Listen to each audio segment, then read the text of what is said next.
Electronically Assisted Astronomy, or EAA for short, can be a very rewarding hobby. After all, it enables us to see something like this instead of this, or something like this instead of this. And with an even bigger telescope and a little more patience, you can see something like this. Like any other hobby, EAA has its challenges.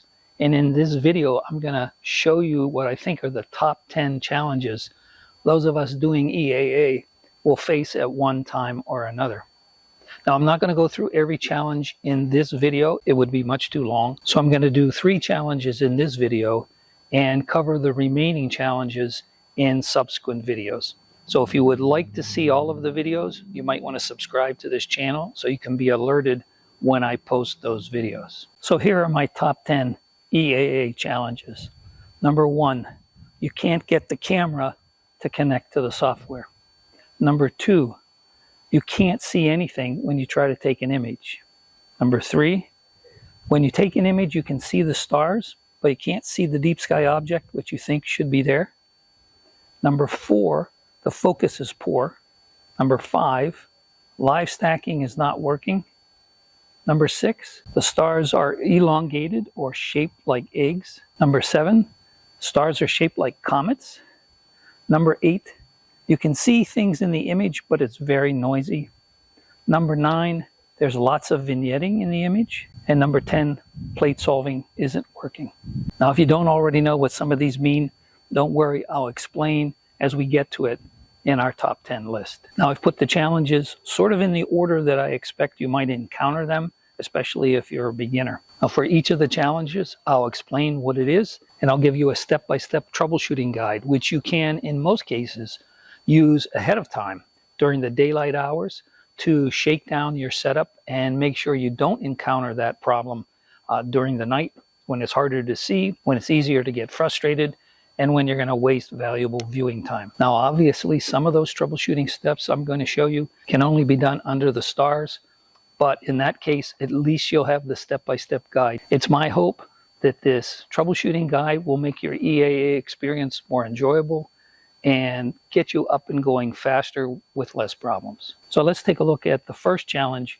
You can't get the camera to connect to the software. That might be the very first problem as a beginner you encounter.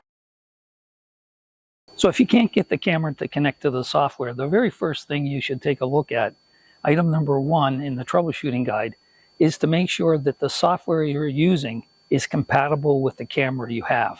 So let's say, for instance, you're using ZWO's ASI Live software. Unless you're using a ZWO camera, you'll never get the camera to connect to ASI Live because ZWO software only works with their own cameras. So in that situation, you have 2 choices. Buy a ZWO camera or use a different software. Now, there's plenty of other live stacking software available, including those that work with a wide range of manufacturers' cameras. Probably the most utilized live stacking software is SharpCap. And SharpCap works with pretty much all of the major camera suppliers. Here's a list of all of the cameras that work natively with SharpCap. As you can see, it includes names like ZWO, QHY, Player One, and so on. Pretty much all the major camera manufacturers. Now, if you were using the live stacking feature in the SkyX software, here's a list of the cameras that it supports natively, and you'll see the list is very much similar to the one for SharpCap. So once you've established that the software and the camera are compatible, then the second thing to look for is to make sure you have downloaded the driver for that camera. To get the driver, you go to the camera manufacturer's website, like you see here, and you download and install the driver on the computer you're using to run the live stacking process. Now, make sure you have the latest version of the driver. If you've been doing this for a while and you're having trouble making a connection, go back and check to see if you have downloaded and installed the latest driver. Now, if you're using SharpCap or the SkyX and the camera you want to use is not on their list, it's still quite possible that the camera will work with that software, but it needs to use something called ASCOM. ASCOM is an astronomy communications protocol. you need to go to the ASCOM website here and download the ASCOM application onto your computer. You still need the driver, which you get from the manufacturer's website. Now, with a combination of ASCOM and the camera driver, your software should be able to communicate and control your camera. Now, make sure you're running the latest version of ASCOM as well as the latest version of your live stacking software. Now, if you're using a cooled camera, another thing that's easy to overlook is the 12-volt DC connection to the camera. You must have 12 volts DC, and the line has to be live, even if the camera's not on and the cooler is not cooling. If it's not on, doesn't matter how good your USB connection is, the software will not recognize the camera. If you're using an uncooled camera, you don't have that to worry about. Now, check all the connections between the camera and your PC. Now, you may be connected directly from the camera USB port to the PC USB port, or you may have it set up like I do in this case, where the camera is connected to a hub, and the hub is then connected to the PC. In this case, it's a mini PC. Now, that gives you more cables and more connections. So in each case, you want to disengage the cable and re-engage the connection for each one and see if that solves the problem. You'd be surprised how often you have a loose connection or a bad connection. If you've checked the cable connections to make sure they're all making good connection at their appropriate sockets, then the next thing to check, step 7, do a direct connection between the computer and the camera.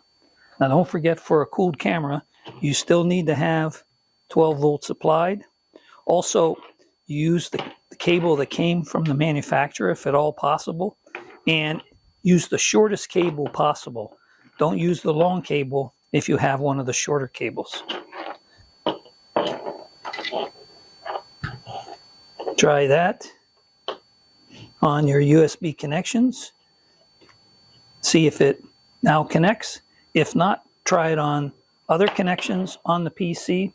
If that doesn't work, close and reopen the stacking software. If that doesn't work, reboot the PC. And if that still doesn't work, go to a different computer and see if it works on one of the ports on a different computer. Now, if you still can't make a connection between the camera and the software on multiple USB ports on the PC and a couple of different PCs with multiple USB cables, then I would suggest you contact the manufacturer, because there may be something wrong with the camera at that point. So if the direct connection between the camera and the PC worked, then you know that cable works and the PC connection works. So then the problem is either in the hub or the cable from the hub to the PC. So swap out the cable from the hub to the PC with a different cable. Always best to keep the cables as short as possible, because timing issues can cause problems in longer cables. Also, try different ports on the hub. This hub has 4 ports. Also, keep in mind some of the ports may be USB 2, some may be USB 3, some may be USB 3, but back compatible with USB 2. I know on this Pegasus, it has a USB 3 back compatible to USB 2, but sometimes that creates problems for the connection. So be aware of that. Now, if swapping out the cable doesn't solve the problem and the ports doesn't solve the problem is probably in the hub, and you'll have to get a different hub or eliminate the hub altogether. The final troubleshooting tip is one I had to use myself just recently. So a while back, I discovered I could no longer connect my camera to the SkyX on my laptop, even with the camera directly connected by a single cable to my laptop. So something had changed. Now, I also knew that I could still connect my camera to the SkyX on my mini PC. So the question was, why couldn't I do the same on my laptop? So I went through the basic troubleshooting guide. I checked to make sure I had the latest driver for the camera. I closed and reopened the SkyX software. I downloaded the latest version of the SkyX. I rebooted my computer. I checked a different cable from the camera manufacturer. No joy. I had 2 clues that helped me find the solution. Number 1, I could still connect the SkyX to the camera on my mini PC. So I knew that all the hardware was working correctly. Number two, even on my laptop, I could still connect between SharpCap and the camera. So that told me that something had to be wrong with the SkyX. So even though I had the latest version of the SkyX on my laptop, I uninstalled it and reinstalled the SkyX, and voila, now I could connect to the camera with the SkyX on my laptop. So what caused that? Most likely something got corrupted, either with a Windows update or when I installed the latest 64-bit version of the SkyX a few months ago. In either case, the only solution was to uninstall and reinstall. I don't guarantee these troubleshooting steps can resolve 100% of the connection problems, but I think it will cover pretty much the vast majority. And again, if you still can't get the camera to connect after following these troubleshooting tips, you should go back to the camera manufacturer and see what they suggest. All right, let's move on to challenge number 2. You can connect the camera to your software. When you slew to a region in the night sky and take an image, all you get is a blank screen. So tip number 1, let's check the obvious. Don't forget to remove the dew cap. You may laugh, you may think it's obvious, but we've all forgotten to remove the dew cap at one time or another. And there are other things that can block your view so that it looks like there's nothing there, even though the sky is full of stars. Take a look and make sure you're not pointing at some obstruction, like a house, a building, some trees, or maybe even a cloud bank or a marine layer rolled in and has blocked out the stars, at least in the region your scope is pointing. Now, these last things can happen most often when we're viewing remotely in the car, in the house, or maybe in the warm room of our observatory. So when you see that blank screen, poke your head outside, look up, check for the dew cap, and make sure there's nothing blocking the light from reaching your camera. Okay, so there's nothing in the way to prevent your camera from seeing the stars that are out there, but you still don't see anything. Well, the next thing to check is your exposure. Your exposure may be too short given your equipment and the night sky situation. So my personal preference is, instead of raising the exposure, which will make you wait longer to see if you actually are starting to see stars, I like to raise the gain. You can just jack the gain all the way up on your camera. It will create a noisy image, but if there's something there, and you'll know that your exposure was too short, in which case you will lower the gain and raise the exposure till you get some kind of pleasing image. Now, if you still don't see anything by raising the gain, maybe point the scope at a different portion of the sky just to double check and make sure the problem is not in your gain and exposure settings. Now, another very common reason for not seeing anything is that your camera may be way out of focus, and you'd be surprised. You could be pointing at a very bright star, but the camera is so out of focus that the light from the star is so spread out in the field of view that you can't even tell you're looking at that star. So to illustrate the point, I've taken my C11 with Hyperstar, so we're at f2. I've moved it, the focuser, way to one extreme, so it's badly out of focus, and I'm taking a continuous image of a star that's in the center of the field of view. So there's a star in there, and maybe you can barely see the star because it's so badly out of focus. Now let's move to the correct focus position and see the difference.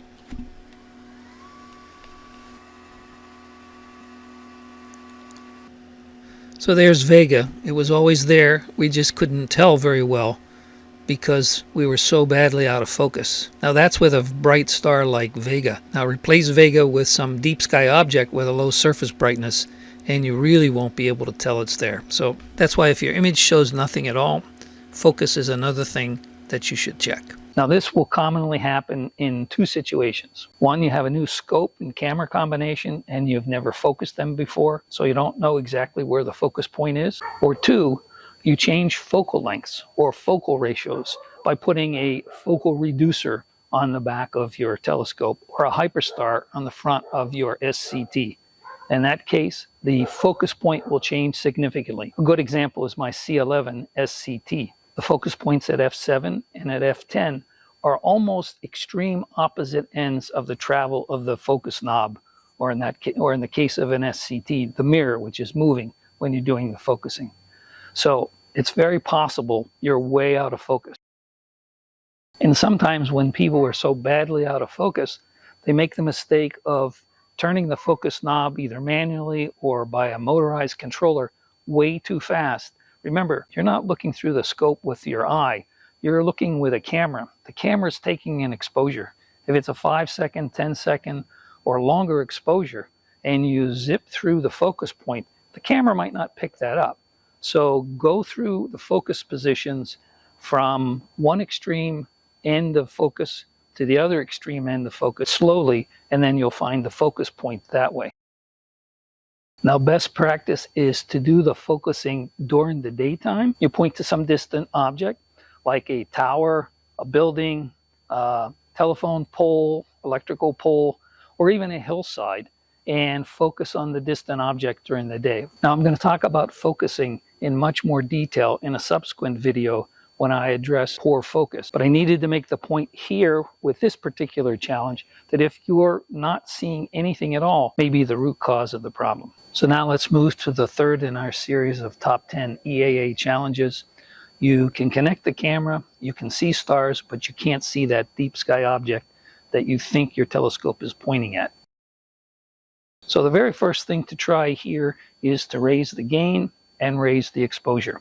Deep sky objects tend to have very low surface brightness. So unlike stars, they're kind of hard to see, and you usually have to raise the gain and or the exposure to see them. Give that your first try.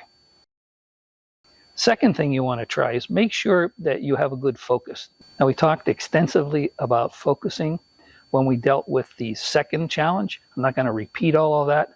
Just be aware of the fact that because of the low surface brightness of most deep sky objects and the fact that they're extended objects, if you have a very poor focus, it may be hard to tell that it's there. So you know you have good focus, you've raised the exposure and the gain, and you still can't see the deep sky object. The other possibility is that you have the black level on the histogram curve set way too high, and you're clipping all of the data so you see nothing. Now, if after trying all of those you still can't see the deep sky object, you may have a problem with your go-to alignment. Now, I'm not talking about a polar alignment, because after all, with an alt-az mount like I have here, which you may be using, you can't do a polar alignment. No, I'm talking about the go-to alignment that allows you to use the software to command the mount to go to an object in the night sky, and then the mount will slew to that object and put it in the field of view. So if the deep sky object is still not in the field of view, you may have a problem with your go-to alignment. But before you redo the go-to alignment, check to see if that really is the problem. And the simplest way to check is to command the mount to go to a known bright star in the night sky. So pick something that you know very well and you can pick out with your naked eye, like Vega, Deneb, Sirius, Betelgeuse, any of those stars that you can see in the night sky. Use the software to have the scope go to that star and see if it puts it in the field of view. And if it doesn't, you'll know there's a problem with your go-to alignment. Now, if you told it, for instance, to go to Vega, and it's pointing way off from where Vega is in the night sky, you should check to make sure that you have the correct date, time, latitude, and longitude entered into the software. It's very easy to have one or more of those incorrect, especially if you move from one site to another. For instance, I go from my own backyard to dark sky sites in Southern California, Northern California, and I have to make sure I have the right location entered into the software. Otherwise, my pointing will be way off, no matter how good a job I did centering the stars in my go-to alignment. Now, if you have the right date, time, location, and so forth, and you were only off by a little bit when you went to one or more of those known stars, you can take advantage of something called the sync command. Now, the way the sync command works is you tell the mount to go to a known object in the sky, for instance, a star that you know, that's near the deep sky object you're interested in seeing. So command the mount to go to that star. You'll be off by a little bit. You can manually center the star in the field of the view and then hit the sync command. That will let the mount make a correction for how much it was off when it didn't put that star in the center of the field of view, and you had to make adjustments in one or both axes of your mount to put it in the center of the field of view. Now you can tell it to go to the deep sky object, and odds are it'll put the object in the field of view at this point. Now keep in mind that the sync command only improves the pointing accuracy in the region of the sky where you do the sync. But you can take advantage of that at any point in the sky. So if you did a sync pointing to the southwest, and now you want to look at an object in the northeast, and your go-to alignment is off by just a little bit, you can sync on a known star in the northeast first, and then tell it to go to the deep sky object in that vicinity once you've got the mount in sync. Now maybe you had all the right date, time, location information, but when you tested on a known star, you were still off by too much. You may have to go back and redo your alignment. Now I'm not going to go through the details of doing an accurate go-to alignment here. If you need to know more, I put together an entire blog on my website, californiaskies.com, where I discuss both polar alignments and go-to alignments in extensive detail.